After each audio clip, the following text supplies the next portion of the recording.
Novel بار خدا، چوتھا حصہ۔ کمانڈنگ آفیسر کے کمرے سے نکلتے ہوئے کیپٹن زبیر کے قدم اسٹور کی طرف بڑھ گئے۔ وہ اسٹاک پوزیشن کے بارے میں پرچیز آفیسر سے ملنا چاہتا تھا۔ اس کا کمرہ بیرکس کے پیچھے کی سمت بنا ہوا تھا۔ وہ کوریڈور سے گزرتا ہوا پیچھے کی طرف چلا گیا۔ ابھی اس نے اسٹور میں قدم بھی نہیں رکھا تھا کہ اس کے قدموں تلے زمین درخت سے ٹوٹ کر گرتے ہوئے پتے کی طرح ڈولنے لگی۔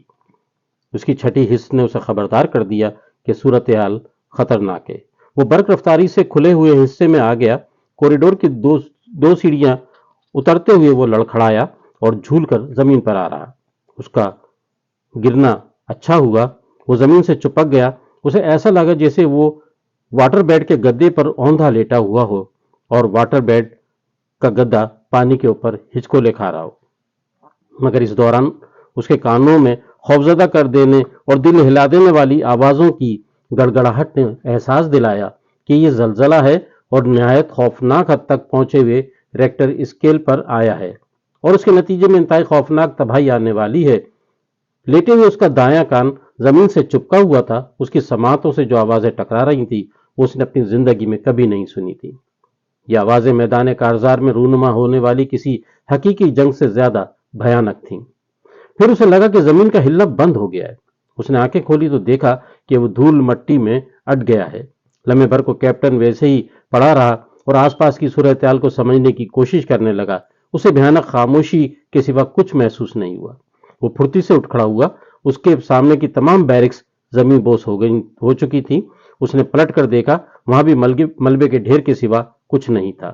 سامنے کوریڈور میں ایک سپاہی اور ایک سویلین ملازم کی لاش پڑی ہوئی تھی۔ دوسری طرف ریتیلی زمین پر جس طرح وہ لیٹ گیا تھا، دو اور سپاہی بھی لیٹے ہوئے تھے اور اب اٹھ کھڑے ہوئے تھے۔ وہ بھی سب کچھ حیرت زدہ نظروں سے دیکھ رہے تھے۔ دونوں قریب آئے۔ ایک نے کہا، سر یہ کیا تھا؟ ان ایکسپیکٹڈ۔ پھر اس نے ایک سپاہی سے کہا، ہری اب جلدی کرو، ہو سکتا ہے کہ ہم کسی کو بچا سکیں۔ اینڈ یو، اس نے دوسرے کو مخاطب کیا، وائرلیس روم چیک کرو، میں میجر صاحب کو دیکھتا ہوں۔ سپاہی نے سویلین اور گرے ہوئے سپاہی کو دیکھا، لیکن وہ دونوں مر چکے تھے۔ سر یہ مر چکے ہیں، وہاں دیکھو، اس نے دوسری طرف اشارہ کرتے ہوئے حکم دیا۔ سپاہی سامنے والے بیرکس کی طرف دوڑ گیا۔ دوسرا سپاہی اتنی دیر میں لوٹ آیا۔ سر وائرلیس روم تباہ ہو گیا ہے اور ٹاور بھی گر گیا ہے۔ Oh my God, it's man we can't communicate to high ups about this disaster. اس دوران دونوں سپاہیوں نے آپس میں کچھ کہا۔ ان کے چہرے پر پھیلی ہوئی بدحواسی دیکھ کر کیپٹن زبیر نے پوچھا، اینی پرابلم؟ سر ہماری فیملی، یہ امتحان کی گھڑی ہے، but of course you are right, ہمیں اپنے گھروں کو بھی دیکھنا ہوگا۔ دونوں سپاہی مقامی تھے، اس لیے پریشان تھے، کیونکہ چھاؤنی کی ٹوٹی پھوٹی دیواروں کے دوسری طرف دور دور تک تباہی بکھری ہوئی تھی۔ اچانک کیپٹن زبیر کو یاد آیا کہ وہ خود بھی تو اکیلا نہیں ہے۔ اس کے گھر میں اس کے چھوٹے بھائی عزیر، اس کی بیوی اریبہ کے علاوہ کچھ اور مہمان ہیں، ڈاکٹر محب، ڈاکٹر نوشین اور نفیسہ کا دھیان آتے ہی وہ بے چین ہو گیا۔ او مائی گاڈ، یہ سب لوگ پہاڑ پر ہیں، اور پہاڑ؟ اس کے منہ سے بے اختیار نکلا۔ اس نے تیزی سے باہر کی طرف دوڑ لگا دی۔ وہ میجر کی طرف جانا بھول چکا تھا۔ چھاؤنی سے باہر کچھ فاصلے پر اسے جو مکان ملا ہوا تھا وہ اسی طرف جا رہا تھا، کیونکہ وہاں بابا شیر دل تھا۔ کیپٹن پہلے اسے دیکھنا چاہتا تھا۔ وہ جس راستے سے گزر رہا تھا وہاں تباہی اور بربادی کے آثار پھیلے ہوئے تھے۔ مکان، دکانیں اور تعمیرات زمین بوس ہو چکی تھی۔ سڑک کے کنارے مسجد کی چھت اپنے تمام پلر اور دیواروں کو توڑتی ہوئی نیچے آ گئی تھی۔ ہر طرف چیخ و پکار مچی ہوئی تھی۔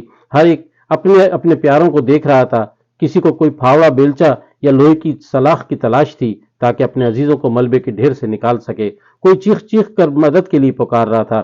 کہیں کوئی بچہ بلک رہا تھا تو کہیں کوئی بوڑھا تڑپ رہا تھا۔ کہیں کوئی نوجوان زخم کر رہا تھا تو کہیں کوئی عورت بے بسی سے ہاتھ پاؤں چلا رہی تھی۔ اس سارے منظرنامے میں جس سے جو بن پڑا وہ کر رہا تھا۔ کوئی ہاتھوں سے ملبہ ہٹانے کی کوشش کر رہا تھا، کوئی چھت کے سلیب کی موٹی سلاخوں سے پنجہ آزمائی کر رہا تھا تاکہ انہیں توڑ کر راستہ بنا سکے، تو کوئی چیخ چیخ کر اپنے پیاروں کو دلاسا دے رہا تھا کہ جلد ہی وہ انہیں ملبے سے نکالنے کی سبیل کرے گا۔ کیپٹن زبیر نے تیز رفتاری سے آگے بڑھتے ہوئے یہ سارے مناظر پلک جھپکتے ہوئے دیکھے۔ وہ تیزی سے گھر کی طرف چلا جا رہا تھا کہ اچانک ایک آواز نے اس کے قدم روک لیے۔ صاحب، خدا کے واسطے میری بچی کو بچاؤ۔ اس نے پلٹ کر دیکھا، ایک بوڑھی کشمیری عورت اپنے ٹوٹے ہوئے مکان کے باہر کھڑی اس سے مدد طلب کر رہی تھی۔ اس کی آنکھوں سے آنسو بہ رہے تھے۔ کیپٹن نے پوچھا، کہاں ہے تمہاری بچی؟ صاحب یہاں دیوار کے نیچے۔ بوڑھی عورت نے اضطراری انداز میں ایک طرف اشارہ کرتے ہوئے کہا، صاحب وہ زندہ ہے۔ اس نے ہاتھ جوڑتے ہوئے کہا، صاحب میری بچی، اور وہ پھوٹ پھوٹ کر رونے لگی۔ زبیر ایک سپاہی تھا، اسے اس بات کی ٹریننگ دی گئی تھی کہ مصیبت میں کس طرح خود پر قابو رکھا جاتا ہے۔ اس نے آگے بڑھ کر صورتحال کا جائزہ لیا اور وقت ضائع کیے بغیر ادھر ادھر نظر دوڑائی، اور پھر اسے اپنی مطلوبہ چیز مل گئی۔ یہ دو موٹی موٹی لکڑیاں تھیں۔ اس نے دونوں لکڑیوں کو مکان کی گری ہوئی دیوار کے نیچے پھنسانے کی کوشش کی تاکہ ملبہ ہٹانے کی صورت میں دیوار مزید نیچے نہ گرے۔ وہ کسی حد تک لکڑیوں کو دیوار کے نیچے پھنسانے میں کامیاب ہو گیا اور پھر ملبے کی طرف متوجہ ہوا اور اسے ہٹانے لگا، لیکن ملبہ ہٹانے سے اٹکائی ہوئی لکڑیاں سرکنے لگیں۔ اس نے انہیں اور مزید اندر کر کے دھنسا دیا۔ تب اس کی نگاہ نیچے دبی ہوئی ایک لڑکی پر پڑی۔ زبیر کٹ کر رہ گیا۔ لڑکی کی آنکھیں کھلی ہوئی تھیں اور ان میں زندگی کے کوئی آثار نہیں تھے۔ اس کی روح نے دیوار تلے دبے ہوئے جسم کا ساتھ چھوڑ دیا تھا، وہ مر چکی تھی۔ زبیر نے بوڑھی مامتا کی بے قراری آنسو بن کر ابل رہی تھی، اسے یقین تھا کہ اس کی بیٹی زندہ ہے۔ زبیر نے بوڑھی عورت کو دیکھا جو ملبے سے ذرا دور بے چینی سے اس کی طرف دیکھ رہی تھی۔ اس کی آنکھوں میں مامتا کی بے قراری آنسو بن کر ابل رہی تھی، اسے یقین تھا کہ اس کی بیٹی زندہ ہے۔ کیپٹن زبیر نے اس عورت سے آنکھیں چرا لی۔ اس میں ہمت نہیں تھی کہ وہ اس بوڑھی عورت سے آنکھیں ملا کر بات کر سکے اور اسے بتائے کہ وہ جس کے لیے بے چین ہے اب اس دنیا میں نہیں ہے۔ کیپٹن زبیر نے جب نظریں نیچے کی تو اس کے سامنے حسرت و یاس اور بے بسی سے کھلی ہوئی آنکھیں آ گئیں۔ وہ تڑپ کر رہ گیا۔ اس کی ٹریننگ کو مصیبت میں کس طرح خود پر قابو پانے میں کچھ کام نہیں آ رہی تھی۔ وہ چھوٹے بڑے پتھر ہٹاتا رہا۔ بظاہر بوڑھی عورت کی نگاہ میں اس کی بیٹی کو بچانے کی کوشش کر رہا تھا، حقیقت میں وہ ایک لاش کو نکالنے کی صحیح کر رہا تھا۔ تھوڑی دیر بعد کیپٹن زبیر نے اکیلے ہاتھوں سے بھاری دیوار کے تلے اپنے ہاتھ پھنسا کر لڑکی کے کاندھوں تک پہنچائے اور آہستہ آہستہ اسے کھینچنے کی کوشش کی۔ کیپٹن نے اندازہ لگا لیا تھا کہ لڑکی کی عمر 14-15 برس ہوگی۔ پہاڑی حسن، گورا رنگ مگر بے جان جسم۔ لڑکی کے جسم پر کوئی خراش نہیں تھی۔ کیپٹن حیران تھا کہ پھر موت کس طرح واقع ہوئی۔ تب اس کی نگاہ لڑکی کی گردن پر پڑی جو کہ شاید کسی لمحے شدید جھٹکے سے ٹوٹ گئی تھی۔ اس نے لڑکی کو اپنے بازو میں اٹھایا تو گردن ایک طرف ڈھلک گئی اور گردن کا ڈھلکنا ماں نے دیکھ لیا۔ وہ سمجھ گئی۔ اس نے ایک چیخ ماری، نہیں، اور پھر پھوٹ پھوٹ کر رونے لگی۔ کیپٹن بھی اپنے جذبات پر قابو نہ رکھ سکا اور گھٹی گھٹی سسکیوں سے رونے لگا۔ آس پاس کوئی نہیں تھا، کوئی بھی نہیں۔ ہر طرف پھیلی ہوئی تباہی نے ہر بچ جانے والے انسان کو اپنے پیاروں کی لاشیں ڈھونڈنے پر لگا دیا تھا۔ لیکن ابھی تو یہ آغاز تھا، گنتی ابھی تو شروع ہوئی تھی۔ ابھی تو بہت کچھ جمع تفریق کرنا باقی تھا۔ ابھی تو کچھ پتہ نہیں تھا کہ انسانی رشتوں کے مضبوط اور خوبصورت جال کے نہ جانے کتنے تانے بانے ٹوٹنے کی خبر ملے گی، نہ جانے کتنے سلامت رہ پائیں گے اور نہ جانے کتنے زخم دریدہ بدن زندگی کا عذاب جھیلنے کے لیے باقی رہ جائیں گے۔ ابھی واقعی بہت کچھ جمع تفریق ہونا باقی تھا۔ کیپٹن زبیر نے لڑکی کو ایک ہموار سطح پر لٹا دیا۔ بوڑھی عورت اس سے لپٹ گئی۔ کیپٹن پیچھے سرک کر کھڑا ہو گیا۔ اسے کچھ سمجھ میں نہیں آ رہا تھا کہ وہ اب کیا کرے۔ کیا اس عورت کو دلاسا دے یا پھر اس کے دیگر رشتہ داروں کو خبر کرنے میں اس کی مدد کرے، مگر بوڑھی عورت ہر طرف سے لا تعلق چھاتی پیٹ پیٹ کر رو رہی تھی، بین کر رہی تھی۔ کیپٹن زبیر نے اسے اکیلا چھوڑ دیا اور آہستہ آہستہ تھکے قدموں دور ہوتا چلا گیا کہ اسے یہی مناسب لگا۔ تھوڑی دور جانے کے بعد اس کے قدموں میں تیزی آ گئی اور وہ اپنے گھر کی طرف قدم بڑھانے لگا۔ روز کا ناپا ہوا راستہ پٹنے میں ہی نہیں آ رہا تھا۔ شاید چاروں طرف پھیلے ہوئے کرب و علم نے اس کے پیروں کو بھاری کر دیا تھا اور وہ قدم بڑھانے اور تیز تیز چلنے کے باوجود ایسا محسوس کر رہا تھا کہ جیسے چل ہی نہ پا رہا ہو۔ آخرکار اس کا گھر دکھائی دینے لگا۔ اس نے دور سے ہی اندازہ لگا لیا کہ مضبوط اور پکی دیواریں بھی زلزلے کے مقابلے میں ناتواں ثابت ہوئی ہیں۔ اندر داخل ہوا تو پہلی نظر بوڑھے بابا شیردل پر پڑی۔ وہ ٹھیک تھا۔ اسے زندہ دیکھ کر کیپٹن نے شکر ادا کیا اور بولا، بابا آپ ٹھیک ہیں؟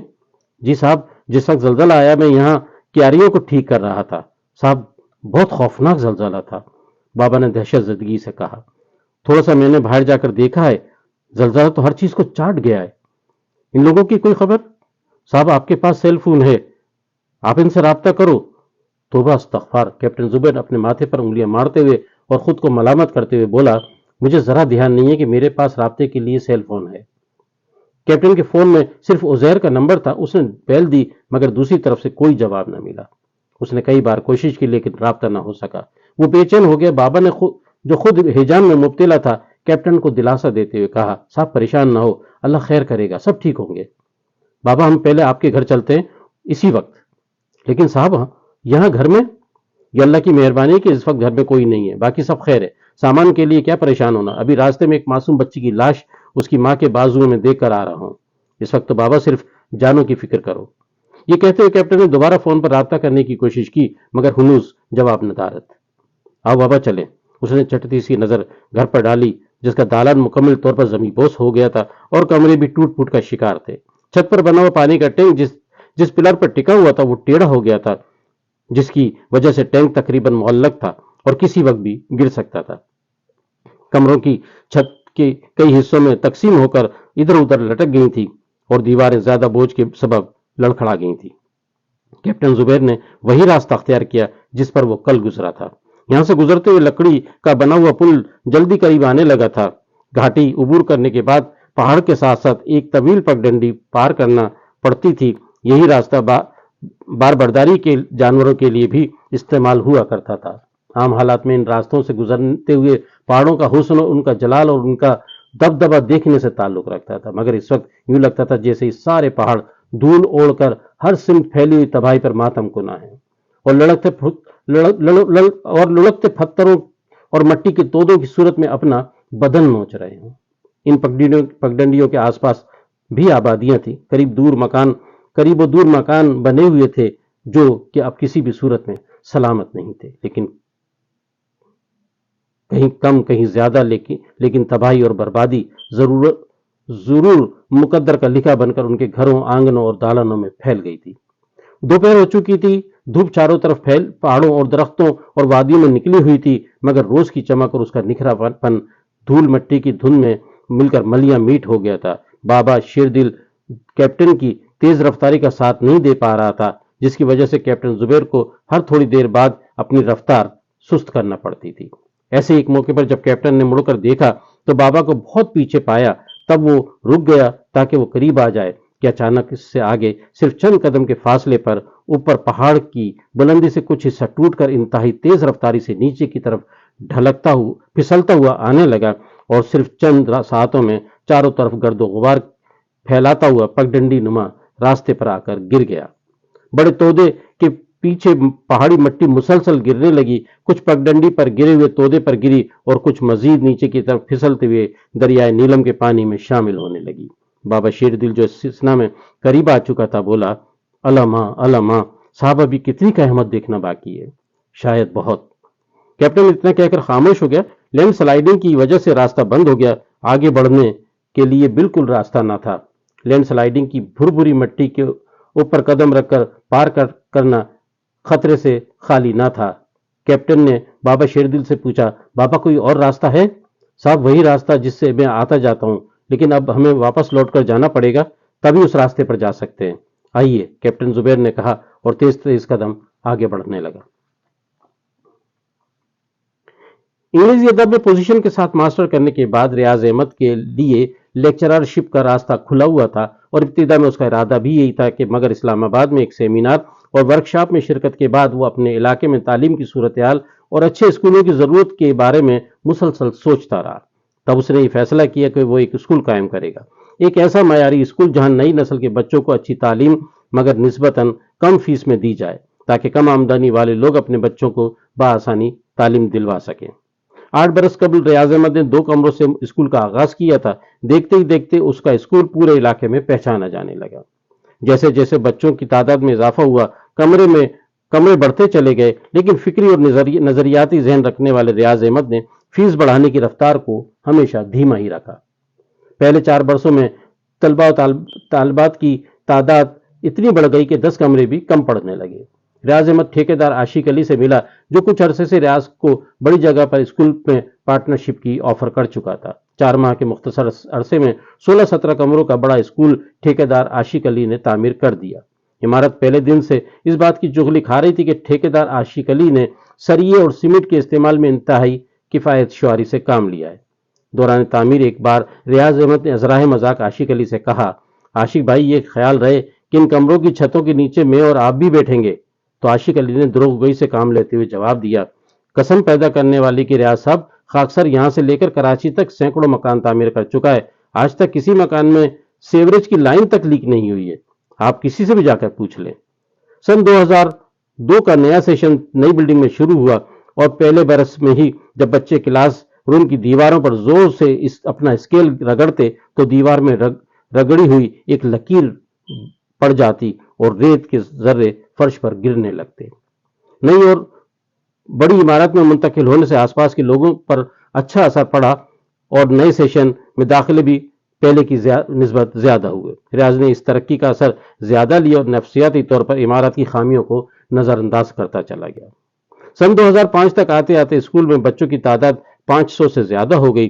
صرف 3 برسوں میں اور بھی بہت کچھ تبدیل ہوا یوں کہ جب باقاعدہ تحریری شکل میں ریاض احمد اور ٹھیکیدار عاشق علی اسکول میں پارٹنر بن گئے تو عاشق علی نے اپنی چھوٹی بیٹی رباب کو بھی اسکول میں انتظامی امور کی دیکھ بھال کے لیے اسٹاف میں شامل کر دیا۔ رباب کے آنے سے ریاض کو بہت سارے کاموں میں سہولت ہو گئی۔ وہ نہ صرف دفتر کے بیشتر امور نپٹا دیا کرتی بلکہ اسکول میں ہونے والی غیر تدریسی سرگرمیوں میں بھی بڑھ چڑھ کر حصہ لیتی۔ رباب کی وجہ سے اسکول کے طلباء اور طالبات میں مختلف نوعیت کے مقابلے بھی ہونے لگے جس کا نتیجہ بہتر برآمد ہوا۔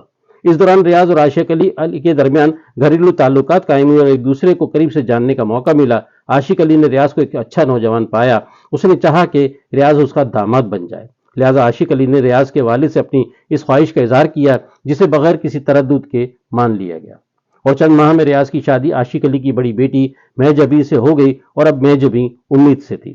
ڈاکٹروں کے مطابق اکتوبر کے دوسرے ہفتے میں ولادت متوقع تھی، لیکن 7 اکتوبر کو اچانک طبیعت خراب ہونے کی وجہ سے مہج ابی کو شہر کے ایک پرائیویٹ کلینک میں داخل کرنا پڑا۔ 8 اکتوبر کی صبح معمول کے مطابق اسکول میں درس و تدریس کا آغاز ہوا۔ ریاض احمد ہمیشہ کی طرح دعا اور ترانے کے وقت دیگر اساتذہ کے ہمراہ موجود تھا۔ اس کا ارادہ تھا کہ طالب علموں کے کلاس میں جانے کے بعد وہ اسپتال جائے گا۔ طالب علم حافظ مہتاب نے قرآن مجید کی آیتوں کی تلاوت کی۔ جب وہ سورہ رحمان کی اس آیت پر پہنچا، کل من علیہ فان، زمین پر جو ہیں سب فنا ہونے والے ہیں، تو بے ارادہ ریاض کی نگاہ سامنے کھڑے ہوئے سینکڑوں بچوں پر پڑی جو سر جھکائے کلام الہی سن رہے تھے۔ پھر اگلی آیت پڑھی، صرف تیرے رب کی ذات جو عظیم اور عزت والی ہے باقی رہ جائے گی۔ ریاض کی نگاہ بچوں کے سروں پر سے گزرتی ہوئی سامنے استادہ پہاڑوں کی طرف اٹھ گئی جہاں ہریالی کی چادر نے پہاڑوں کی برہنگی کو ڈھانپ رکھا تھا اور ایک دن اپنے پورے کر و فر کے ساتھ فنا ہونے والے تھے، اور باقی رہنے والی ذات تھی وہ ان کو پیدا کرنے والے رب کی تھی۔ فَبِأَيِّ آلَاءِ رَبِّكُمَا تُكَذِّبَانِ، پھر تم اپنے رب کی کن کن نعمتوں کو جھٹلاؤ گے۔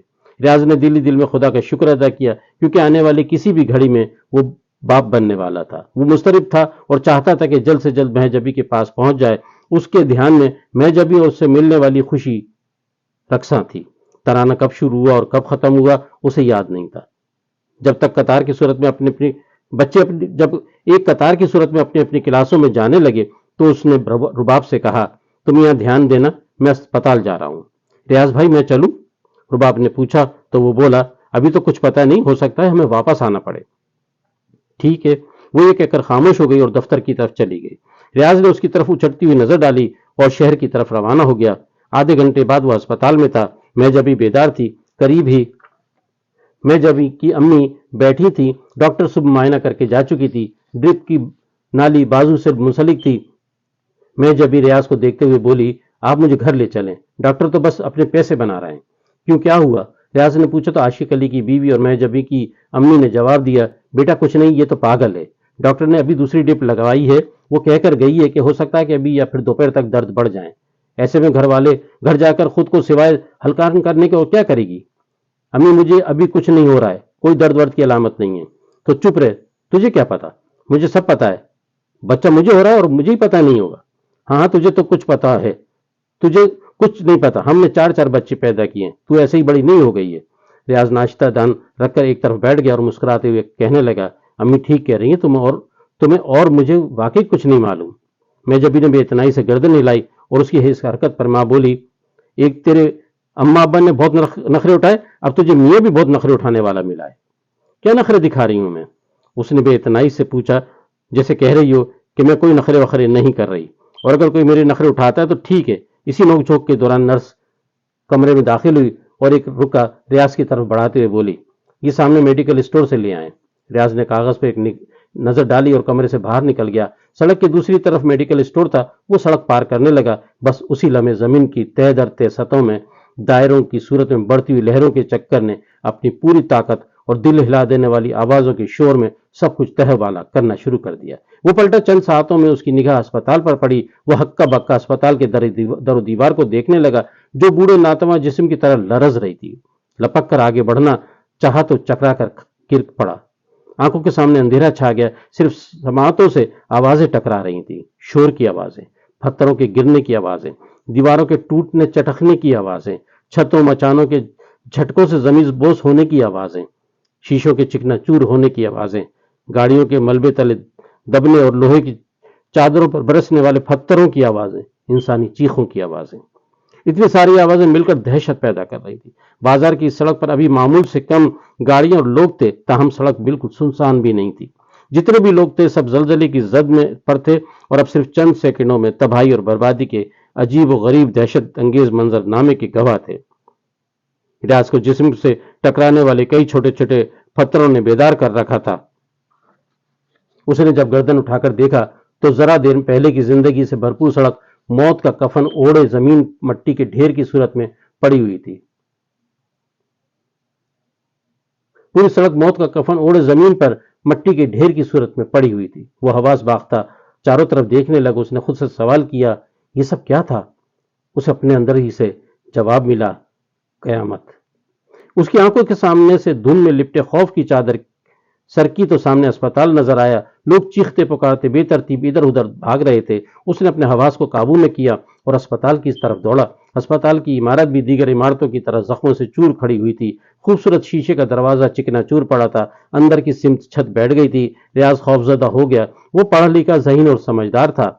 چاروں سمت تباہی اور بربادی دیکھ کر اسے اندازہ ہو رہا تھا کہ گوشت پوشت کے انسانی جسموں پر کیسی تباہی اتری ہوگی. ریاض کے سامنے ملبے کے ڈھیر میں خود اس سے تعلق رکھنے والی 3 نسلوں کی تباہی مقدر کا لکھا بنتی ہوئی دکھائی دے رہی تھی. وہ اس خیال سے کانپ کر رہ گیا. اسے تھوڑی دیر پہلے اسکول میں حافظ مہتاب کی دہرائی ہوئی آیتیں یاد آنے لگیں. ان آیتوں کی گونج اس کے جسم و جان کے رگوں پہ میں تیزی سے دوڑتی ہوئی دل و دماغ میں بڑے خیالوں کو چیرتی پھاڑتی گزرتی ہوئی اس کی آنکھوں میں اتر آئی اور پوری شدت کے ساتھ آنسو بن کر بہہ نکلی. سب کچھ لمحے کے 1000ویں حصے میں ہوا اور وہ پور نہاتا چلا گیا. چند منٹوں میں ریاض کے اندر کی ساری گرد جھڑ گئی اور وہ پورے ہوش آواز اور اس اعتماد کے ساتھ خدا کی ذات پر پورا بھروسہ کرتے ہوئے کہ اگر مہجبی اور امی کے نصیب میں موت لکھی ہے تو پھر کوئی نہیں بچا سکتا, میں بھی نہیں, اور اگر انہیں ابھی زندہ رہنا ہے تو کوئی نہیں مار سکتا. اس یقین نے اس کے اندر عجیب ولولہ پیدا کر دیا. اس کے اندر ایک ارادے کی گونج پیدا ہوئی, مجھے اپنے حصے کی کوشش کرنا چاہیے, آخری حد تک خواہ نتیجہ کچھ بھی نکلے. یہ سوچتے ہوئے وہ آگے بڑھا اور ملبے کو پھلانگنے لگا. میں جب جس کمرے میں تھی وہ کمرہ عمارت کے بالکل پیچھے کی سمت بنا ہوا تھا. وہ بچپن سے پہاڑ چڑھنے اترنے کا عادی تھا, لہذا وہ بہت آسانی سے دوسری طرف جا پہنچا. اس نے عمارت کا جائزہ لیا. آس پاس کی عمارتوں میں لوگ ملبے کو ادھر سے ادھر ہٹا کر دب جانے والے لوگوں کو نکالنے کی کوشش کر رہے تھے. ہر طرف افراتفری اور ہاہاکار مچی ہوئی تھی. ریاض کو پچھلی سمت کھلنے والی ایک کھڑکی دکھائی دی جو اپنی جڑوں سے اکھڑ کر باہر آ گری تھی. اس نے چوکھٹ کو پکڑ کر کھینچا اور اسے الگ ڈال کر دیوار کی طرف متوجہ ہوا. چھت کے اوپر کا بھیم ٹوٹ کر اردو کی 8 کی شکل اختیار کر چکا تھا, جس کے درمیان کی جگہ خالی تھی. کمرہ تاریکی میں ڈوبا ہوا تھا. ریاض نے اندازہ لگایا کہ یہی وہ کمرہ تھا جس میں مہجبی اور اس کی ساس موجود تھے. وہ آنکھیں گاڑ کر کمرے کی تاریکی میں جھانکنے کی کوشش کرنے لگا, لیکن مٹی دھول سے اٹے ہوئے کمرے میں کچھ نظر نہ آیا.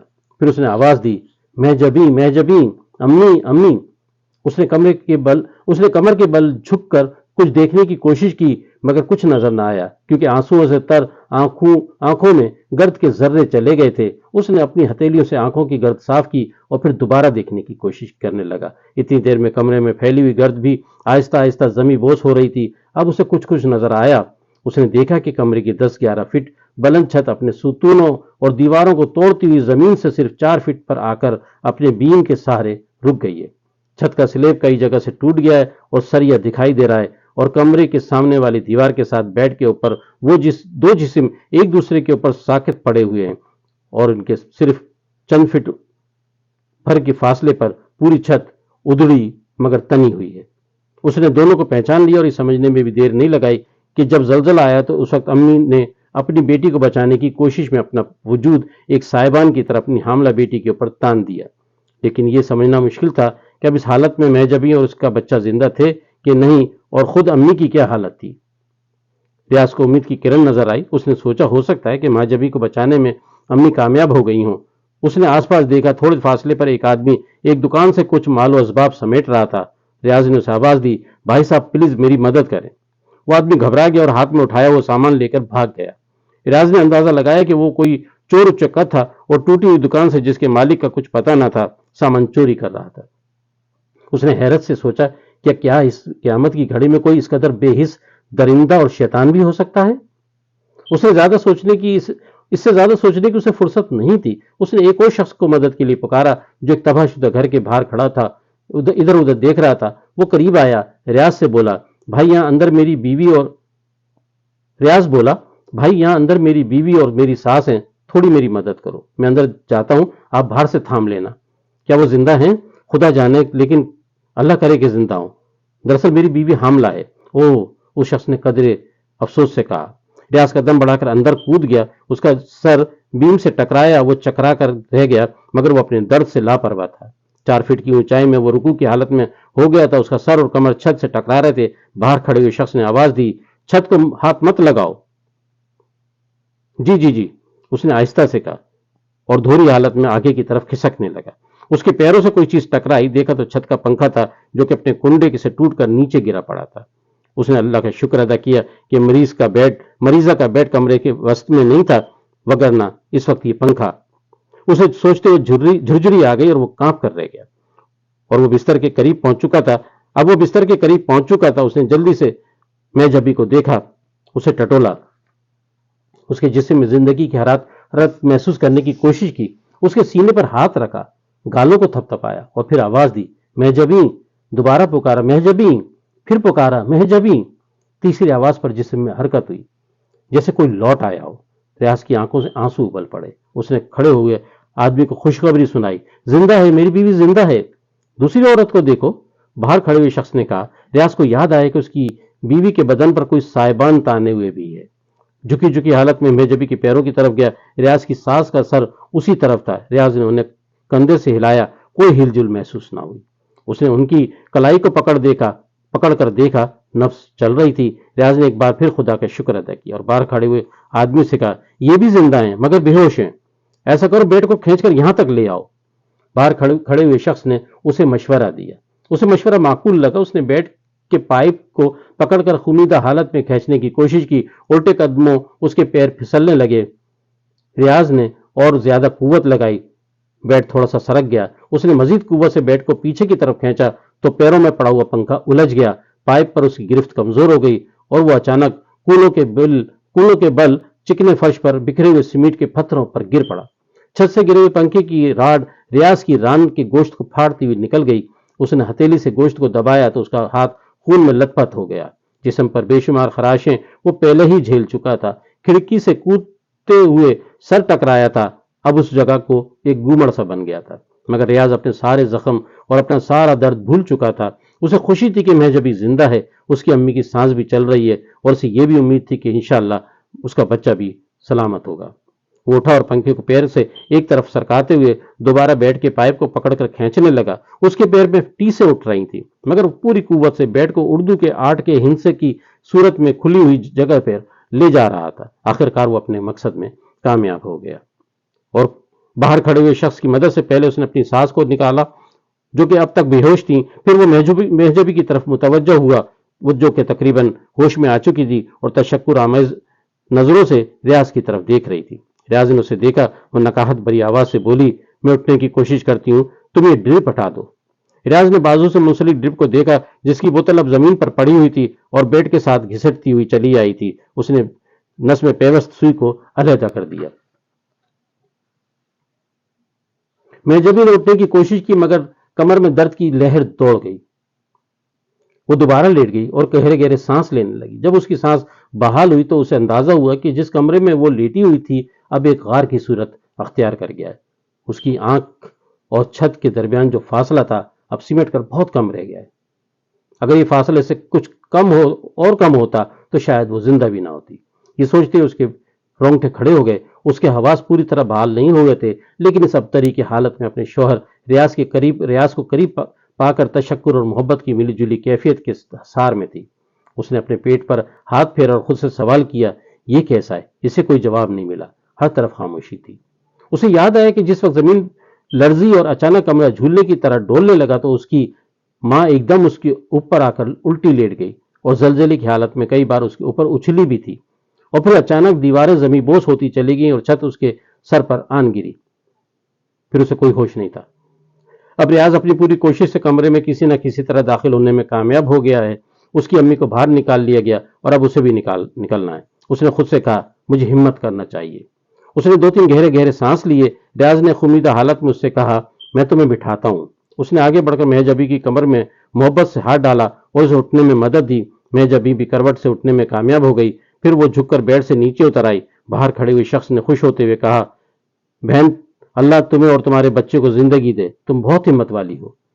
یہ کہتے اس نے راستہ دیا. ریاض پہلے خود تنگ جگہ سے باہر نکلا اور پھر مہجبی کو اپنے بازوؤں میں بھر کر باہر نکالنے لگا. اس دوران کچھ لوگ دور سے تماشا دیکھ رہے تھے، کچھ دوسروں کی مدد کر رہے تھے، کچھ اپنی مدد کرنے میں مصروف تھے، کچھ اس افراتفری سے فائدہ اٹھا رہے تھے. زندگی کے اس نازک موڑ پر قسم قسم کے باضمیر اور طرح طرح کے بے ضمیر انسان اپنی اپنی دنیا میں مگن تھے، یا شاید مگن نہیں تھے. ریاض نے باہر کھڑے ہوئے شخص کا شکریہ ادا کیا اور بولا، میں نے کیا کیا ہے؟ وہ بولا، میں نے کیا کیا ہے؟ جو کچھ کیا ہے تم نے خود کیا ہے. پھر وہ مہجبی سے مخاطب ہوا جو کہ نکہت سے ایک طرف بیٹھ گئی تھی. میں تمہارا آدمی بہت اچھا ہے. آپ کی بڑی مہربانی بھائی، آپ نے بہت مدد کی ہے. مہجبی نے تشکر اور آنسوؤں سے بھری ہوئی آنکھوں کے ساتھ کہا. ریاض نے اس سے پوچھا، آپ کہاں رہتے ہیں؟ اس شخص نے تباہ شدہ مکان کی طرف اشارہ کرتے ہوئے کہا، وہاں رہتا تھا. آپ کو بھی تو مدد کی ضرورت ہوگی، چلو میں وہاں چلتا ہوں. مجھے اب کسی مدد کی ضرورت نہیں ہے. پھر اس نے گردن جھکاتے ہوئے انتہائی اور درد بھری آواز میں کہا، سب کا مقدر ایک جیسا نہیں ہوتا. تمہاری بیوی کو اس چوڑے بھیم نے بچا لیا اور ایسے ہی چوڑے بھیم نے میری بیوی کے 2 ٹکڑے کر دیے. وہ مر گئی ہے. یہ کہتے وہ شخص بلک بلک کر رونے لگا. میں جبھی کی آنکھیں بھر آئیں. ریاض نے آگے بڑھ کر اس کو شخص کو سینے سے لگا لیا. وہ خود بھی رونے لگا اور روتے ہوئے بولا، دوست تم نے مجھے پہلے کیوں نہیں بتایا؟ پہلے بتا دیتا تو تم مجھ کو مدد کے لیے کبھی نہ بلاتے. ریاض نے اسے زور سے بھینچ لیا اور کہا، مجھے معاف کر دو یار. دلاسا دینے کے لیے اس کے پاس زیادہ الفاظ نہ تھے. دونوں علیحدہ ہو گئے. اس شخص نے بے ہوش پڑی ہوئی ساس کی طرف اشارہ کرتے ہوئے کہا، کیسے لے کر جاؤ گے اور کہاں لے کر جاؤ گے؟ موبائل ہے تو کسی کو موبائل کرو. ریاض کو یاد آیا. اس نے جیب کو ٹٹولا. موبائل موجود تھا. اس نے عاشق علی کا نمبر ملایا مگر نیٹ ورک کام نہیں کر رہا تھا. اس نے مایوسی سے فون جیب میں ڈال لیا. اسی اسنا میں اس نے عاشق علی کو دور سے آتے ہوئے دیکھا جیسے کسی کو ڈھونڈ رہا ہو. ریاض نے ہاتھ ہلا ہلا کر زور زور سے اشارہ کیا. عاشق علی نے اسے دیکھ لیا. اس نے اپنی رفتار تیز کر دی اور لمبے لمبے ڈگ بھرتا ہوا قریب آنے لگا. ریاض نے کہا، میری بیوی کے والد ہیں. چلو یہ اچھا ہوا. یہ کہتے ہوئے وہ شخص اپنی شکستہ اور غم میں ڈوبے ہوئے گھر کی اداسیوں کی طرف لوٹ گیا. جاتے ہوئے نہ ہاتھ ملایا اور نہ خدا حافظ کہا. ریاض اس شخص کی حالت کو سمجھ رہا تھا اور شرمندہ تھا کہ اس سے 2 لفظ ہمدردی کے بھی نہ بول کہہ سکا. اتنی دیر میں عاشق علی قریب آ گیا اور بیوی اور بیٹی کو دیکھ کر گھبراہٹ سے بولا، خیر تو ہے نا؟ اور لپک کر بیوی کے قریب گیا اور اسے ہلا ہلا کر دیکھا. ریاض نے کہا، بے ہوش ہیں. چلو پھر ان کو لے کر چلو. کیسے لے کر چلیں گے؟ ہاں. عاشق علی سوچ میں پڑ گیا. پھر ریاض نے چونکتے ہوئے پوچھا، آپ کہاں سے آ رہے ہیں؟ میں وہ اس طرف. وہ کہتے کہتے رک گیا. لمحہ بھر کو مہجبی کو دیکھا اور پھر ریاض کا بازو پکڑ کر ایک طرف جاتے ہوئے آہستہ آہستہ کہنے لگا. عاشق علی نے جو کچھ کہا اسے سن کر ریاض کے چہرے پر حیرت اور درد چھا گیا. اس کا منہ کھلا کا کھلا رہ گیا. وہ ایک لفظ نہ بول سکا. اس کا دایاں ہاتھ سینے پر آ کر اٹک گیا. اچانک اس کی آنکھوں نے سارے بند توڑ دیے. وہ ہچکیوں سے رونے لگا. وہ بے چین روح کی طرح ادھر سے ادھر ہونے لگا. کبھی اس کا ہاتھ بالوں کو مٹھی میں جکڑ کر کھینچنے لگتا، کبھی مٹھی کی صورت میں انگلیوں کو جکڑ لیتا. وہ اضطراری حالت میں گزر رہا تھا. عاشق علی نے جو کچھ کہا تھا اسے سن کر ریاض کی حالت دیوانوں جیسی ہو رہی تھی. وہ ٹوٹی ہوئی شاخ کی طرح زمین پر ڈھیر ہو گیا. اسے گرتا ہوا دیکھ کر محج ابھی چوکی. اس نے بے چین ہو کر اٹھنے کی کوشش کی، لیکن عاشق علی نے آگے بڑھ کر اسے کہا، تم بیٹھی رہو. ابو انہیں کیا ہو گیا ہے؟ کچھ نہیں، شہر کی حالت میں نے اسے بتائی ہے تو ذرا صدمے سے ایسا ہو گیا ہے. میں جب ہی خاموش ہو گئی. عاشق علی نے ریاض کو دیکھا جو زمین میں دھنستا جا رہا تھا، نیچے نیچے اور نیچے. ابھی کلاس میں پہلا پیریڈ شروع ہوا تھا. حاضری کے بعد تمام اساتذہ اپنے ٹائم ٹیبل شیڈول کے مطابق تدریس میں مشغول ہو چکے تھے. تدریس حساب کی کہ اس کے بغیر دنیا میں وقت سے لے کر معیشت کے لین دین کا کوئی اصول مرتب نہیں کیا جا سکتا. تدریس اسلامیات کی کہ اس کے بغیر دین، اخلاقیات، خالق اور بندے کے تعلق اور زندگی کے اعلیٰ اصولوں پاسداری ممکن نہیں.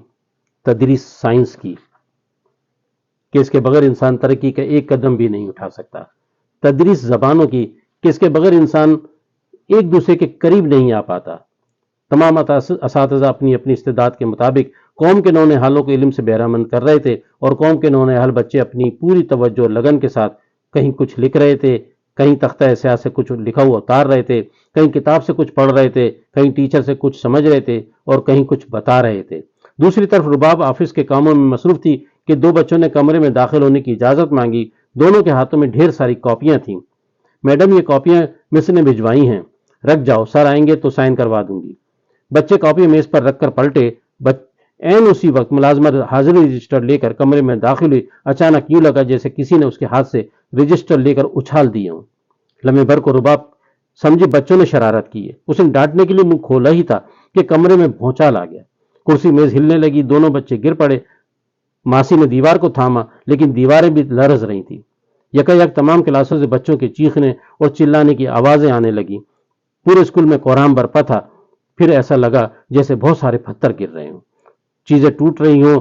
رباب کو کچھ سمجھ میں نہیں آ رہا تھا کہ یہ کیا ہو رہا ہے. اس کی آنکھوں کے گرد اندھیرا چھانے لگا. اسی اسنا میں کوئی بھاری چیز اس سے ٹکرائی. وہ خود کو سنبھال نہ سکی اور گر پڑی، پھر اندھیرے میں گم ہوتی چلی گئی. لمحوں میں اسکول کی عمارت یوں لرزنے لگی جیسے بچوں کے کھیل بلاک اسٹرکچر میں اوپر تلے رکھے ہوئے پلاسٹک کے بلاکس ہلنے لگے اور وہ پھر گرنا شروع ہو جائیں. چاروں طرف دردناک چیخ و پکار مچی ہوئی تھی. کسی کو اسکول کی عمارت سے باہر نکلنے کا موقع نہ مل سکا اور دیکھتے ہی دیکھتے پوری عمارت ملبے کا ڈھیر بن گئی. ہر طرف گرد و غبار پھیل گیا. بچوں کی چیخوں کی آوازیں ہزاروں ٹن وزنی ملبے تلے دب کر رہ گئی تھیں. اسکول کے آس پاس کی عمارتوں میں بھی یہی صورتحال تھی. کہیں کم کہیں زیادہ، ہر طرف ہاہاکار مچی ہوئی تھی. لوگ چیختے پکارتے ادھر سے ادھر بھاگ رہے تھے، مدد کے لیے پکار رہے تھے. فضا میں ایک عجیب سی بو چاروں طرف پھیل چکی تھی. ملبے کے ڈھیر میں سینکڑوں بچے دبے ہوئے تھے. کچھ معلوم نہ تھے کہ وہ معصوم اور روشن چراغ آنکھوں والے بچے زندہ ہیں یا زخمی ہیں، یا بچے کیا دبے مستقبل دب گیا تھا. جیسے آنے والا کل چھن جائے، جیسے کوئی خواب دیکھنا چھوڑ دے، جیسے کوئی امید ہاتھ سے پھسل جائے، جیسے کوئی آرزو دفن ہو جائے. جیسے جن کی امیدیں، جن کی آرزویں ریزہ ریزہ ہو کر بکھر رہی تھی، وہ دوڑتے چلے آ رہے تھے، چھاتی کوڑتے، تڑپتے، سسکتے، لرزہ براندام، دھڑکتے دل اور بے قرار آنکھوں کے ساتھ. جس کے کلیجے کا ٹکڑا آج ہنستا مسکراتا گنگناتا ہوا اپنے کندھوں پر علم و حکمت سے بھاری کتابوں کا لطافت بھرا بوجھ اٹھائے ناتواں قدموں کی دہلیز پار کر کے یہاں آیا تھا، وہ ان پیاروں کی خبر گیری کے لیے دوڑتا چلا رہا تھا. جو وہ یہاں پہنچتے جاتے، پھٹی آنکھوں سے ہر شے کو بکھرا ہوا پاتے اور دھم سے کلیجہ تھام کر رہ جاتے. آنے والوں میں اقبال بھی تھا. اس کے تینوں بچے کلثوم، فاطمہ اور جاوید اسی ملبے کے ڈھیر میں ڈھیر ہو گئے تھے. کلثوم اور فاطمہ کی کلاس ایک ہی تھی، لیکن جاوید کی کلاس علیحدہ تھی. پھر تو کسی کو کچھ سمجھ میں نہ آیا کہ اب کیا کیا جائے، مگر پھر کسی منصوبہ بندی کے بغیر ملبہ ہٹانے کی کوشش کرنے لگے. آر سی سی کی بنی ہوئی 2 منزلہ عمارت کا ملبہ کچے مکانوں کی طرح نہیں تھا کہ اسے آسانی کے ساتھ ہٹایا جا سکے. گو کہ ٹھیکیدار عاشق علی نے عمارت کی تعمیر کے وقت اس کی مضبوطی سے سمجھوتا کیا تھا، تاہم لوہے اور کنکریٹ کی وہ چھتیں اوپر تلے زمیں بوس ہو گئی تھی اور اب دور سے دیکھتے ہوئے دونوں چھتیں تقریباً باہم یکجا ہو گئی تھی۔ دونوں چھتوں کے درمیان کا فاصلہ 2 فٹ چوڑے بیم کے علاوہ صرف 2 فٹ اور رہ گیا تھا اور وہ 2 فٹ کا درمیانی حصہ بھی دیواروں کے ملبے سے اٹا پڑا تھا۔ کنکریٹ کی چھت کے سلیب میں جگہ جگہ دراڑیں صاف دکھائی دے رہی تھی۔ کئی لوگوں نے وہاں سے اندر جھانکنے کی بہت کوشش کی مگر کچھ دکھائی نہ دیا۔ جب تک اس لوہے کو کاٹا نہ جاتا اندر جانے کا کوئی راستہ نہیں تھا۔ اس کے باوجود لوگ دیواروں کے ملبے کو مسلسل ہٹانے اور جگہ بنانے کی کوششوں میں مصروف تھے۔ وقت گزرتا جا رہا تھا، سورج چڑھتا ہوا سروں پر آ گیا تھا، ہر شخص روزے سے تھا اور روزے کے فلسفے کی روشنی میں صبر و استقامت اور ہمت کا سائبان اوڑے ہوئے تھا، لیکن اولاد کی محبت ان سب کو بے چین اور بے قرار کیے دے رہی تھی۔ ایسے میں جب کہیں سے کوئی آواز، کوئی مدد کی طلب، درد میں ڈوبی ہوئی سسکی یا چیخ سنائی دیتی تو لوگ اسی طرف متوجہ ہو جاتے اور کوشش کرتے کہ انہیں حوصلہ دیں اور وہاں سے جلدی نکالنے کا یقین دلائیں۔ کئی گھنٹوں کی مشقت کا آخرکار نتیجہ برآمد ہونا شروع ہو گیا، لیکن صبر کی ڈوری ٹوٹ گئی اور امید و آس کا دیا ٹمٹمانے لگا۔ معصوم بچوں اور بچیوں کے ادھڑے ہوئے لہو لہان اور دریدہ بدن سامنے آنے لگے اور پھر آنکھیں نم ہوتی چلی گئیں۔ نکلنے والا بچہ کس کا تھا، اس کا نام کیا تھا، اس کے ماں باپ کون تھے، یہ دیکھنے سے پہلے ہی ہر درد مند دل تڑپ اٹھا، مچل گیا اور بے قرار ہو کر آنسوؤں کا خراج پیش کرنے لگا۔ 605 لاشیں بیچ میدان میں بہت احترام سے رکھی جانے لگیں اور لوگ اپنے اپنے جگر گوشوں کو پہچان کر نامراد سینے سے لپٹانے لگے۔ کچھ یہاں سے مایوس ہو کر اپنے پیاروں لال و گوہر ڈھونڈنے کے لیے ملبے کی سمت راہ لیتے۔ اس ہاہاکار میں ریاض بھی وہاں پہنچ گیا۔ وہ راستے ہی میں قیامت خیز تباہی دیکھ کر کرچی کرچی ہو چکا تھا اور اب اس نے اپنے جذبے اور جنون سے لگائے ہوئے پودے کی ایک ایک شاخ، ایک ایک پتے، ایک ایک ٹہنی اور ایک ایک پھول کو بکھرتے ہوئے دیکھا تو وہ لرز کر رہ گیا۔ اس کے منہ سے بے ساختہ نکلا، انا للہ و انا الیہ راجعون، اور پھر آنسوؤں کی جھڑی اسے اندر ہی اندر بھگوتی چلی گئی۔ ریاض ایک مشین کی طرح بچوں کو تعلیم دیتا تھا۔ درس و تدریس اس کے لیے آمدن کا ذریعہ ہی نہیں بلکہ خواب تھا، خواہش تھی، ایک تڑپ تھی۔ اسے اپنے ہر طالب علم کی شکل یاد تھی۔ وہ اپنے اسکول میں پڑھنے والے ہر بچے کو کہیں بھی دیکھ کر پہچان لیا کرتا تھا۔ ان ساعتوں میں یہی پہچان اس کے دل و دماغ پر حاوی تھی۔ اس کی آنکھوں کے سامنے چھوٹے بڑے سب بچوں کی خوبصورت معصوم فرشتہ صورتیں گھوم رہی تھیں۔ وہ تڑپ کر اب تک نکالی گئی لاشوں کے قریب آ گیا۔ علم آ گئی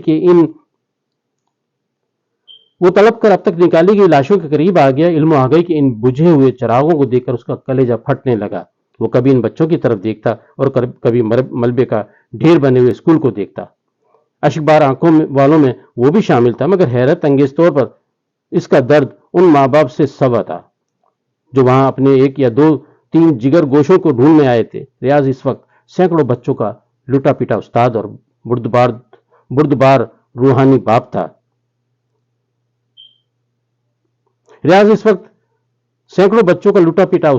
برباد روحانی باپ تھا جسے زلزلے کی 2 دھاری تلوار نے کاٹ کر ہزاروں ٹکڑوں میں بانٹ دیا تھا، مگر درد سہنے کے لیے وہ پھر بھی زندہ تھا۔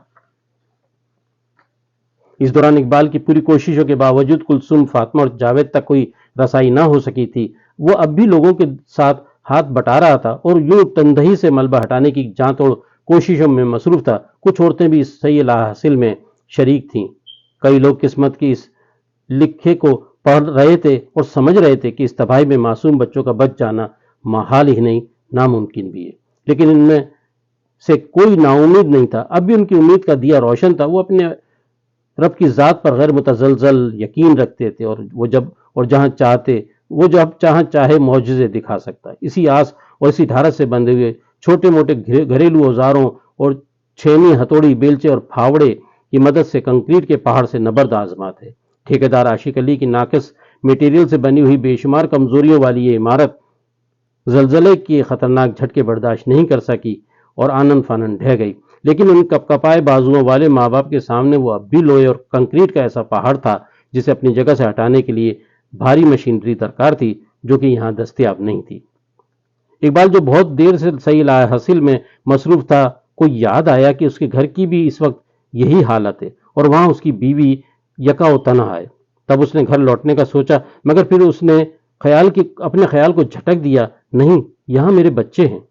اس نے سوچا، مگر دوسرے ہی لمحے سے اپنے بھائی کے بچوں کا خیال آیا، اور پھر اس وقت گھر میں 2 بچے اور بھی تھے جو کسی بھی طرح اس کے بھائی کے بچوں سے کم پیارے نہیں تھے۔ مگر میں یہاں سے کیسے جا سکتا ہوں؟ اس نے اپنے خیال کی تردید کی۔ وہ کشمکش میں مبتلا تھا۔ چھت کا بھاری سلیب اس کی راہ میں دیوار بن کر حائل ہو گیا تھا۔ تب پاس ہی ملبہ ہٹانے کی ناکام کوشش کرنے والی ایک عورت کے ہاتھ اس کی اپنی بیوی کے ہاتھ لگے کہ شاید وہ بھی ملبہ ہٹانے میں ناکام رہی ہوگی۔ وہ ملبے سے نیچے اتر آیا۔ اچانک اسے لگا جیسے فاطمہ نے آواز دی ہے، کلثوم نے پکارا ہو۔ اس نے پلٹ کر دیکھا، اس کی آنکھوں میں تینوں بچوں کی صورتیں گھوم گئیں۔ وہ ایک بار پھر بے قرار ہو گیا، آنکھیں بھر آئیں، اور وہ سر پکڑ کر بیٹھتا چلا گیا۔ کیا کرے، کیا نہ کرے، کہاں جائے، کہاں نہ جائے، اس کی سمجھ میں کچھ نہیں آ رہا تھا۔ اسی سنہ میں ایک ہاتھ اس کے کندھے پر آ کر ٹھہر گیا۔ اقبال بھائی، صبر کرو، اللہ سب ٹھیک کر دے گا۔ اس نے نظر اٹھا کر دیکھا، یہ ریاض تھا، اسکول کا پرنسپل۔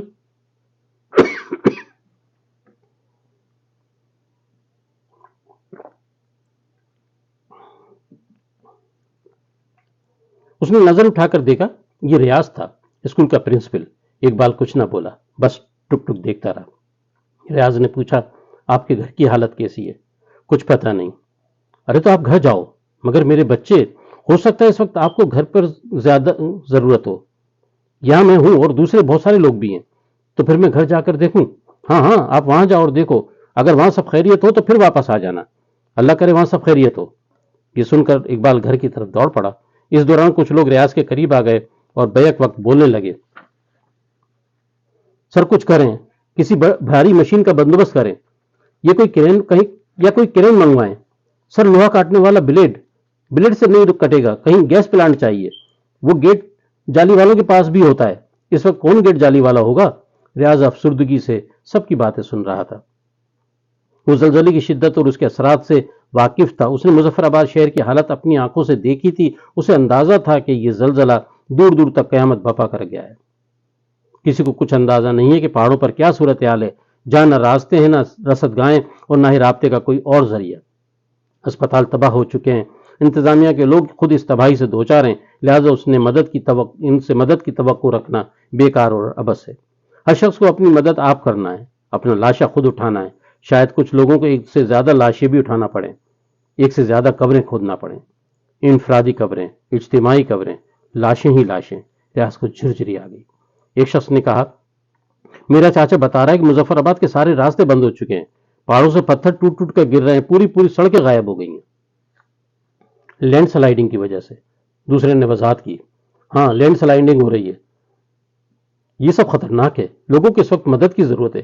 اگر راستے بند ہو گئے تو ہم سب محصور ہو جائیں گے اور بیرونی امداد نہ ملنے کی صورت میں سخت مشکل سے دوچار ہو جائیں گے۔ ریاض نے اپنی رائے دی تو ایک شخص بولا، ریاض بابو آپ کچھ کریں، آپ تو پڑھے لکھے آدمی ہیں، اس وقت آپ لوگوں سے صرف یہ کہہ سکتا ہوں کہ آپ ہمت سے کام لیں۔ جب ریاض یہ کہہ رہا تھا تو کچھ اور لوگ اس کے قریب آ گئے۔ وہ مزید گویا ہوا، آپ سب لوگ کچھ باتوں کو بہت اچھی طرح سے ذہن میں رکھیں۔ ہمیں زلزلے کی شدت کا پوری طرح سے علم نہیں ہے کہ اس وقت کتنے بڑے علاقے میں تباہی آئی ہے۔ خدا کرے جتنا ہم اپنے چاروں طرف دیکھ رہے ہیں بس اتنا ہی ہو، لیکن اس سے زیادہ ہے تو پھر اللہ رحم کرے، کیونکہ اس وقت ہمارے نزدیک نہ کوئی ہسپتال ہے اور نہ ہی کوئی اور چیز سلامت ہے۔ ابھی ریاض یہ کہہ ہی رہا تھا کہ ملبہ ہٹانے کی کوشش کرتے ہوئے چند آدمیوں نے آواز دی۔ ریاض اس طرف دوڑ پڑا اور ایک نوجوان بولا، ریاض بھائی، یہاں سے بچوں کے رونے کی آوازیں آ رہی ہیں۔ سب متوجہ ہو گئے۔ کچھ لوگوں نے مل کر بڑے بڑے پتھروں کو ہٹانے کی کوشش کی۔ مایوسی کے اندھیرے میں اچانک امید کی کرن پھوٹ گئی۔ اب سب احتیاط سے پتھروں کو ہٹانے لگے۔